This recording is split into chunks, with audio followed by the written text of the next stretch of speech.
Welcome back. We are now 1 month out from the election. The new Ipsos poll released just this week finds Vice President Kamala Harris has a slight lead over former President Donald Trump, 48 to 44% among likely voters. Now, that poll is unchanged from the same group in August. And joining us today to talk more about what this next month will hold and how our local congressional races might shake out, our political science professors Paul Baumgardner and Keith Boeckelman. Thanks for being here this morning. Thanks for having us. Okay, so Keith, I will start with you. Where do you think our presidential candidates are kind of going to be targeting in this last month up until the campaign? Well, due to the Electoral College, certain states, particularly relatively large states that are close, tend to get more attention. So there's about 7 states right now that are considered the really states for the president to focus on: Georgia, Arizona, Nevada, Pennsylvania, North Carolina, Wisconsin, and Michigan. So those are the ones that are probably going to get the most attention from here on out. Yeah. Well, and going kind of to our hometowns in Iowa, we've got that latest Des Moines Register poll that has Trump leading Harris in Iowa 47 to 43%, much closer than where Biden was against Trump back in June. Paul, do you think this means Iowa is at play? What does this poll tell you? I still think that it leans pretty heavily to the right and to the Republican Party. In fact, a Democrat has not won the state since Barack Obama.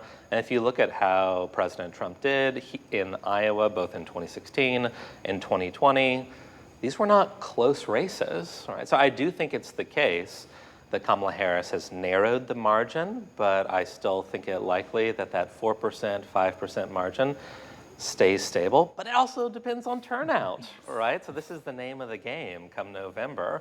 People are already voting in Illinois. They're already voting in Iowa. There could be an October surprise. Something could happen to change the mix. But as of now, I still think the state is likely in former President Trump's camp. Mm-hmm. Well, Keith, what do you think this poll kind of maybe means for some of the other races on the ballot, specifically our congressional races in the 1st district here? Well, congressional races have been nationalized in recent years, and so more and more people are voting their national party preference rather than maybe the specific thing. So I guess if the race is tight in Iowa, that probably suggests that gives an advantage to the Democratic candidate, Christina Bohannon. But we'll see how it plays out. I mean, the polls, I guess there was a Des Moines Register poll that showed a generic Democrat leading that district by about 3 points, but generic people don't run, actual candidates run. So we'll see how it plays out that way. Well, and this is the rematch in the 1st congressional district between Bohannon and Marionette Miller Meeks. What do you think is different this time around? How do you think they'll match up against each other? I think this is a fascinating district. Let's not forget, back in 2020, almost 400,000 people voted, and it came down to 6. Right, the margin was 6. Now, if you fast forward to the 2022 midterm elections, Miller Meeks did better, but we also saw depressed voting, right? Fewer people vote generally during midterms, almost 100,000 fewer. So we're in a presidential cycle again. We're going to see more people voting, likely, than voted in 2022. I've also been interested in the kind of materials that the two candidates have been putting out. If you look at their campaign websites, if you look at their mailers, if you look at the TV ads that I'm sure many people have been seeing routinely, one thing that you don't see a lot from Bohannon is a close connection to either Harris or Biden. You don't see a lot of name dropping to the current president or to the vice president. That's really interesting, right? The current president of the United States is a Democrat. Bohannon is a Democrat. But Joe Biden has historically low approval numbers. Even after he dropped out of the 2024 race, seems to be a concerted effort right now by Bohannon and even Eric Sorensen here in Illinois to kind of keep the president and even the vice president at an arm's length. Yeah. Yeah, on that, I mean, it was interesting. I thought that Sorensen was one of the first Democrats in Congress to say Biden should step down. So I think that kind of illustrates Paul's point.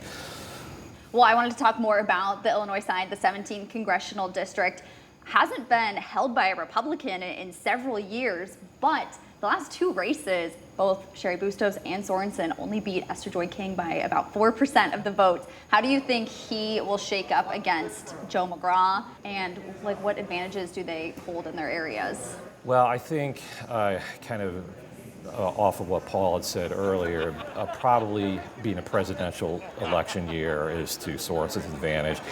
Also, this district is very gerrymandered, frankly, to help a Democrat win. The Illinois Democrats really drew the state up to have 14 Democrat seats and 3 Republicans, and they were successful in that. I had thought they maybe sliced the ham a little thin, but they were successful the last time, so we'll see if it can be again. But I think the district is really to his advantage, particularly compared to the 2020 race when he first ran against Esther Joy King, when it was a little bit less Democrat. Yeah, this was the last district to be called in Yes. 2022. That's how close it was. We're focusing on competitive districts right now. I think we should note that this is an oddity. It's a rarity now in American politics. The overwhelming majority of local, state, and even national offices are not competitive races. Even if you go back a few months to the Illinois primaries, there were many, many seats that were not contested. There were not multiple candidates in the Republican and Democratic Party. It's a nationwide problem, but it's also a problem we see here in Illinois. We don't have competitive races, so it is fascinating in this particular congressional district that we actually see one. Yeah.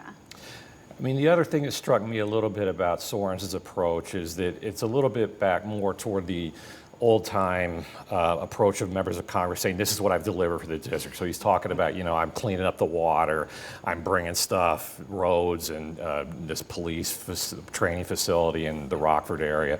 And so that he's trying to denationalize the race again. Well, it'll be an interesting month up until the election, guys. Thanks so much for coming in.